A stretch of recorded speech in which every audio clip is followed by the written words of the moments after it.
Bonjour à tous, ici Adouber. Aujourd'hui une petite vidéo un peu différente, je ne vais pas vous parler de Capture One, mais d'un logiciel gratuit qui vient de sortir sur PC, qui s'appelle Fujifilm X-RAW Studio. Alors pourquoi je vous parle de ce logiciel? Déjà parce qu'il est gratuit, donc c'est toujours intéressant de voir ce qui existe en alternative gratuite pour pouvoir développer ces fichiers RAW. Et aussi parce qu'il ne fonctionne pas sur le même principe que les autres éditeurs de RAW, il a pour particularité d'utiliser en fait le moteur de dématrissage direct de votre boîtier. Donc c'est un logiciel qui existait déjà pour les utilisateurs de Mac et qui vient de sortir pour PC. Alors comment fonctionne ce logiciel? Il fonctionne en fait d'une façon assez particulière. Il faut en effet que votre boîtier soit relié au PC par un câble USB. Et le logiciel en fait va en direct utiliser le processeur du boîtier pour traiter vos fichiers RAW. Alors à ma connaissance, il est compatible actuellement avec le XT2, le X Pro 2, ça j'en suis sûr. Pour les autres boîtiers, il faut aller vérifier sur le site de Fuji. Il n'est pas compatible avec tous les boîtiers, c'est certain.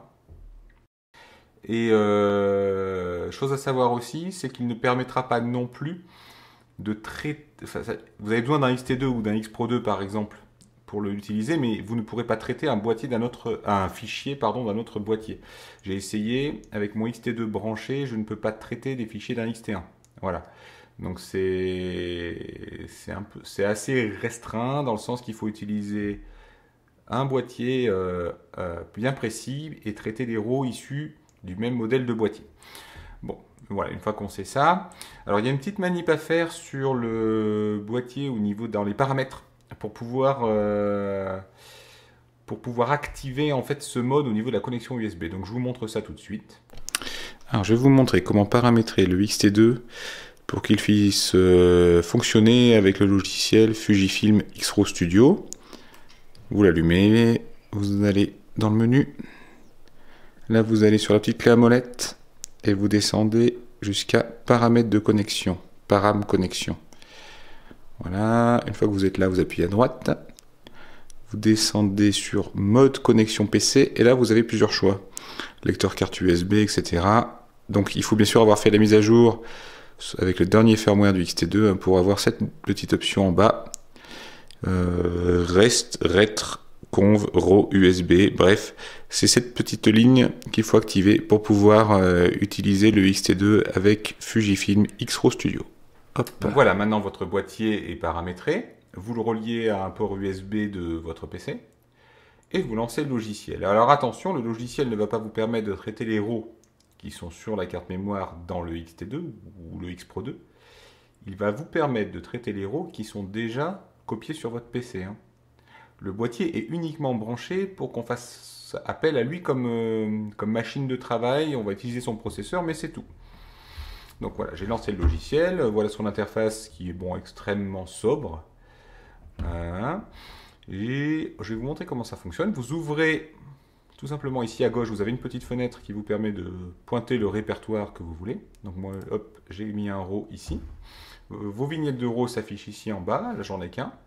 Je clique dessus et on peut immédiatement travailler dessus. Vous voyez que c'est assez rapide pour générer l'aperçu. Donc ici, navigateur. Ici, les vignettes. Au milieu, l'aperçu. Ici, on a tous les exifs, les conditions de prise de vue. On voit que c'est un fichier de 20 MB. Donc c'est un RAW compressé du XT2.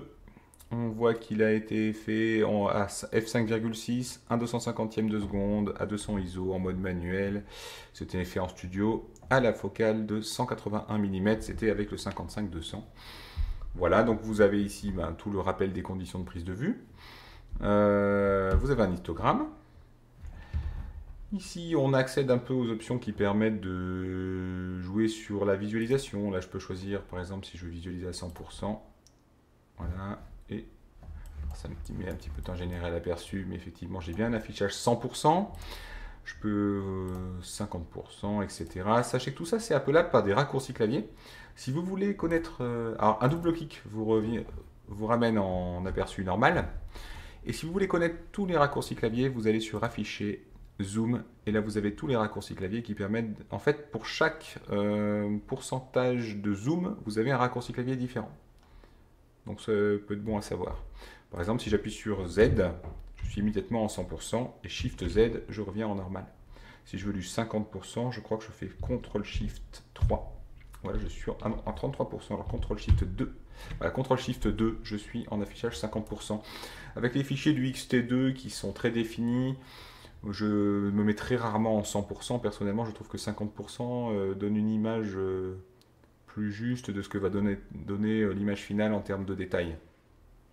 Voilà, donc là je suis à 50% et double clic pour revenir en affichage normal. Ok, alors, bon, là, jusque-là, rien d'extraordinaire.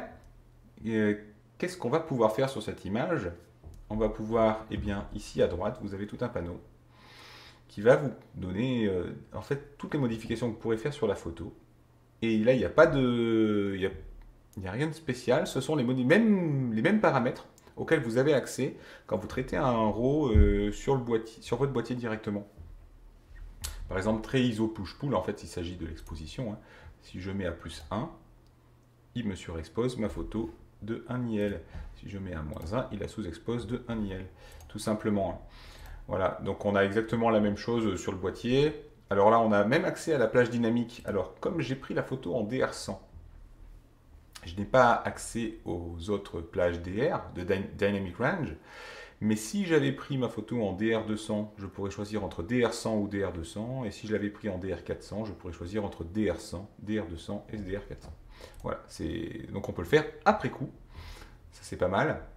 On a bien sûr accès à toutes les simulations de films auxquelles on a accès sur le boîtier. Hein. Donc si je veux passer en classique Chrome, voilà, on voit tout de suite que l'image est plus contrastée, que les tonalités sont différentes. Si je voulais placer en Velvia pour avoir une image très très saturée, voilà ce que ça donnerait. Acros pour avoir un noir et blanc par exemple. Petit sépia, on a accès. Ce sont les mêmes simulations que sur le boîtier. Je vais revenir en Pro négatif standard.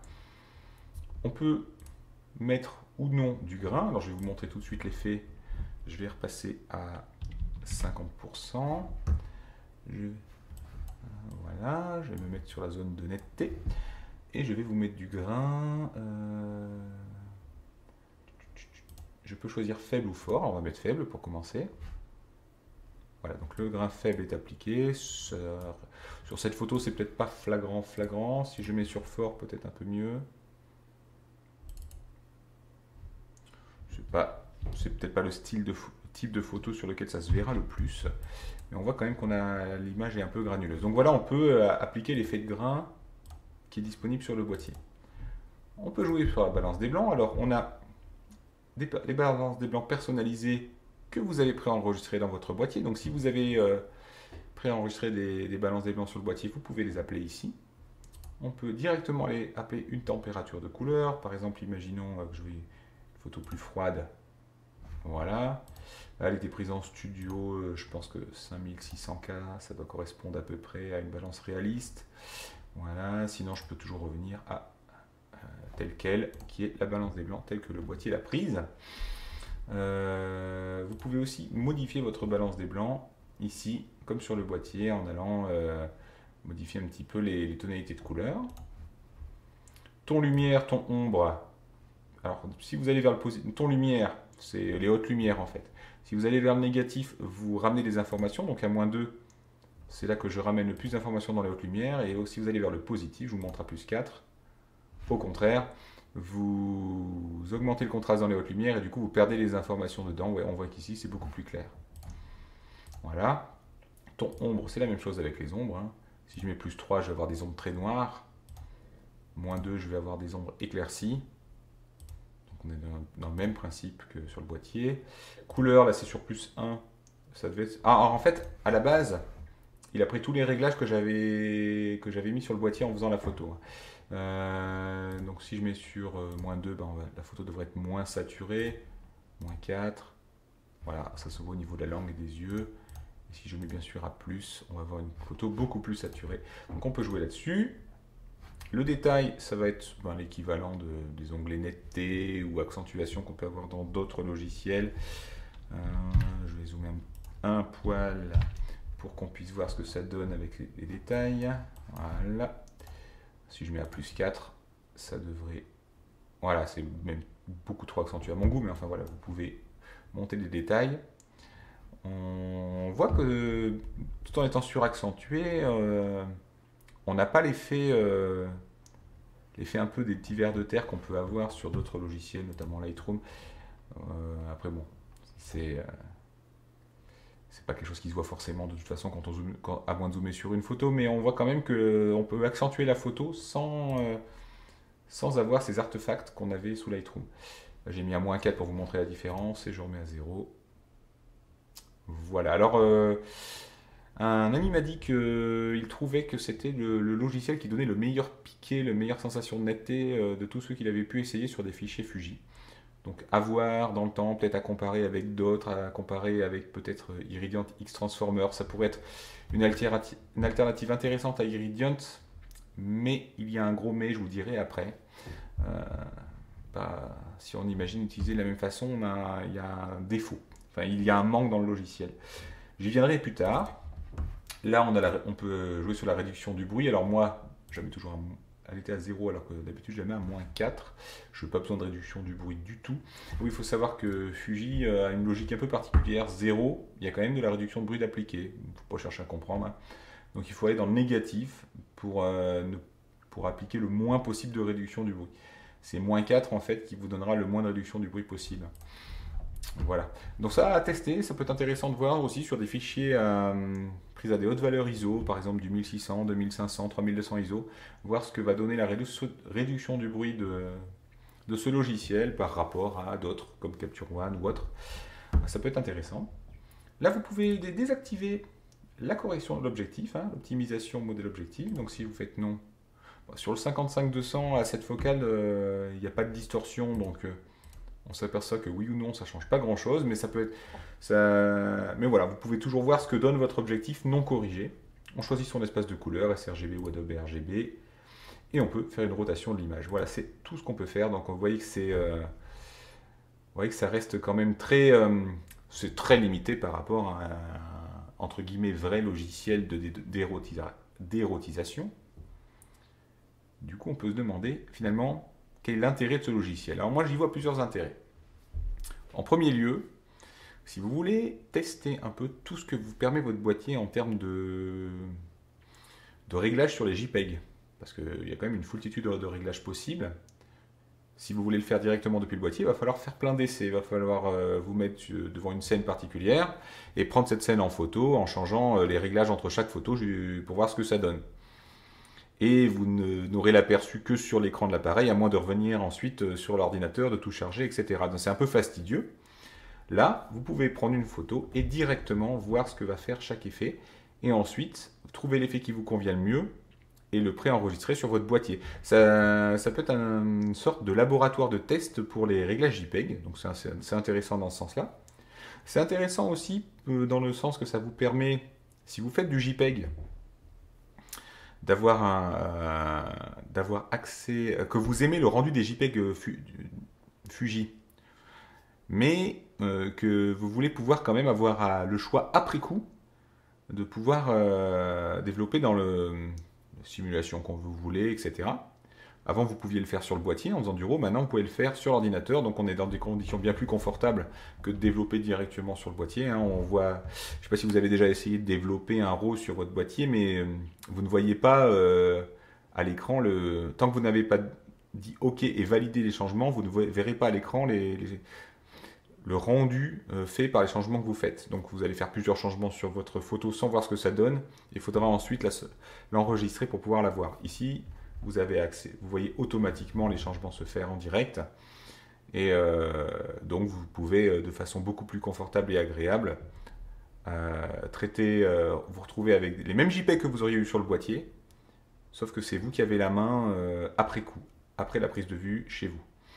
Donc ça peut aussi servir si vous faites du RAW plus JPEG et que vous apercevez que le JPEG que vous avez pris, il vous convient pas pour X ou Y raison, trop sombre, trop ci, trop ça. Vous pouvez toujours prendre le RAW, le mettre là-dedans et juste faire vos petits ajustements pour retrouver le JPEG que vous auriez voulu avoir. Donc voilà, il peut être vu en complément, voire en remplacement du moteur JPEG. Il utilise le moteur JPEG du boîtier, mais en remplacement du JPEG direct en fait. C'est un JPEG indirect, fait après coup, mais qui aura les mêmes caractéristiques qu'un JPEG direct. Donc pour ceux qui aiment beaucoup les JPEG direct Fuji, ça peut être une très bonne alternative. Ça peut être intéressant aussi pour les gens qui n'ont jamais fait de RAW, voudraient se mettre au RAW, mais ne veulent pas un logiciel complexe, ont un peu peur de se mettre dans des usines à gaz comme Capture One ou autre. Là, le logiciel est quand même extrêmement simple à utiliser. Vous pouvez très très facilement très vite trouver vos marques. Sachez qu'on peut enregistrer ici des profils. Voilà, j'ai déjà enregistré un profil que j'appelle ProNex Standard bruit-4. Donc à n'importe quel moment, je clique dessus et il me charge. Vous voyez les réglages où les tons lumière sont à -1, la réduction du bruit est à -4 et ma simulation de film est ProNex Standard. Tout simplement. Vous pouvez en créer aussi autant que vous voulez. Il suffit quand vous avez fait des modifications, d'enregistrer votre profil. Voilà.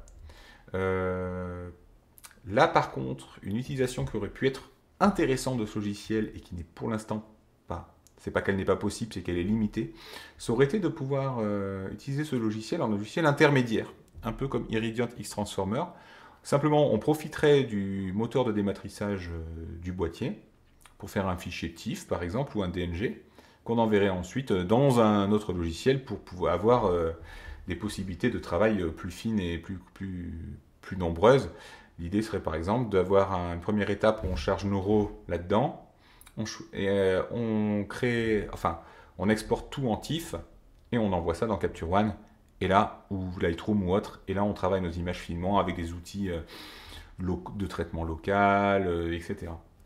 C'est possible, mais la grosse limitation est que pour l'instant, ce logiciel ne permet d'exporter qu'en JPEG et non pas en TIFF ou en DNG.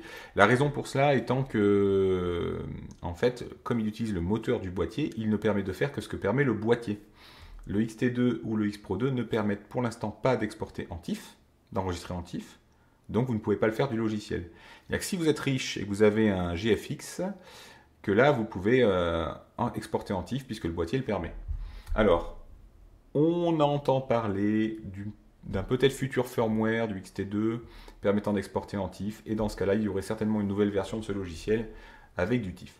Mais pour l'instant, ce n'est pas le cas, et à mon sens, c'est une grosse limitation, parce qu'on se retrouve avec un JPEG, donc une image compressée, dans laquelle on a perdu des infos, et c'est dommage d'aller bosser sur un JPEG, quand on pourrait avoir la même qualité, mais sur un TIFF. Autre limitation à mon sens, pour qui fait du studio, vous ne pouvez pas utiliser ce logiciel en même temps que vous faites du tethering. Vous savez, le tethering, c'est le fait de faire de la prise de vue connectée. Vous connectez votre boîtier à votre ordinateur, vous faites des photos, elles apparaissent directement à l'écran. C'est très facile avec le petit logiciel gratuit de Fuji qui s'appelle X-Acquire. Mais on ne peut pas utiliser les deux en même temps, tout simplement parce que le mode USB que vous devez choisir sur le boîtier pour pouvoir utiliser Fujifilm X-RAW Studio n'est pas le même que le mode USB que vous allez valider pour faire du tethering.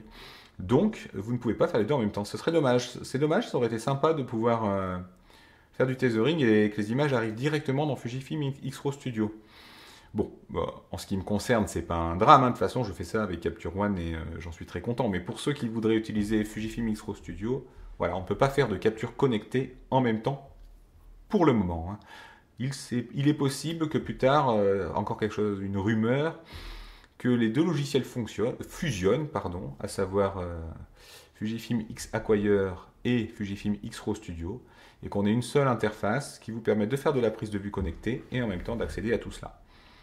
Là, ça pourrait être plus intéressant. Donc à mon sens, il y a deux gros manques sur ce logiciel. Un, le fait de ne pas pouvoir exporter dans un format non compressé comme le TIFF ou le DNG.